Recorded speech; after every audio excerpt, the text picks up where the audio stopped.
OPS வந்து யாராவது கூட்டணியில சேர்த்துப்பாங்களான்னு சொல்லி இன்னைக்கு குஷ்பு சென்னையில பேட்டி கொடுத்துருக்காங்க. அதை பத்தி உங்களுக்கு இல்லை, அண்ணன் ஓபிஎஸ் அவர்கள் அவர் அரசியலில் தொடரணும், அதற்காக அவர் எந்த ஒரு நிலைப்பாட்டை எடுப்பதோ அது அவருடைய தனிப்பட்ட விருப்பம், அவரது உரிமை.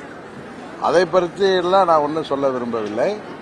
ஆனால் நேற்றுக்கு முதல் நாள் சட்டமன்றத்தில் அவருடைய ஆசியோட தம்பி ஐயப்பன் அவர்களை பேச வைத்தது,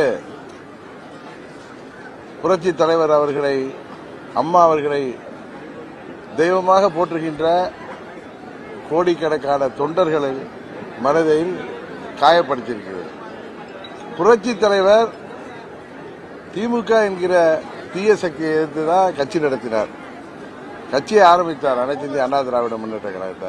15 ஆண்டுகள் அவர் உயிரோடு இருந்தவரை திமுக ஆட்சி பொறுப்புக்கே வரவிடாமல் தடுத்து வைத்திருந்தவர் புரட்சி தலைவர் எம்ஜிஆர்.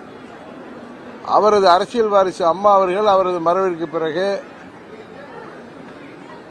பிரிந்து கிடந்த காரணத்தினால் 2 ஆண்டுகள் திமுக ஆட்சி பொறுப்புக்கு வர முடிந்தது என்பது எல்லோருக்கும் தெரியும். மீண்டும் 91 அம்மா அவர்கள் தமிழ்நாட்டில் ஒரு சிறப்பான ஆட்சியை நடத்தியது அல்லாமல் திமுகவை வலுவாக எதிர்த்த ஒரு மாபெரும் அரசியல் சக்தி அம்மா அவர்கள். இன்றைய கூட பிரதமர் அவர்கள் சொல்லியிருக்கிறார்கள், அம்மா அவர்கள் ஒரு மாபெரும் பெண் சக்தி, தமிழ்நாட்டில் சட்டம் ஒழுங்கை நிலைநாட்டியவர். எப்பொழுது தமிழ்நாடு வந்தாலும் அம்மாவின் பெயரை சொன்னால் தமிழ்நாட்டு மக்களின் முகத்திலே ஒரு பிரகாசம் வருவதை என்னால் உணர முடிகிறது என்கிற அளவுக்கு இந்தியாவின் பிரதமரே, உலகத்தையே வேந்து பாராட்டுகின்ற ஒரு தலைவரை பாராட்டுகின்ற பொழுது அண்ணன் பன்னீர்செல்வம் அவர்கள் சட்டமன்றத்தில் புரட்சித் தலைவர் எம்ஜிஆர் அவர்களின் ஆசையும் அம்மா அவர்களின் ஆசையும் திரு ஸ்டாலின் அவர்களுக்கு இருக்கும், அந்த ஆசையோடு அவர் மீண்டும் முதல்வர் ஆவார் என்று சொன்னது மிகவும் வேதனைக்குரியது, கண்டனத்துக்குரியது.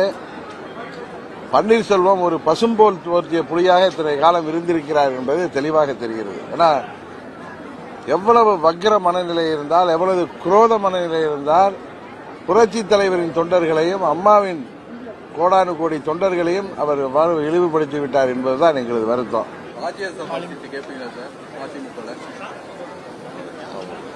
நான் தேர்தலையும் இந்த 26 தேர்தலையும் அமமுக சார்பில் நான் போட்டிடுறேன், ஏற்கனவே சொல்லியிருக்கேன்.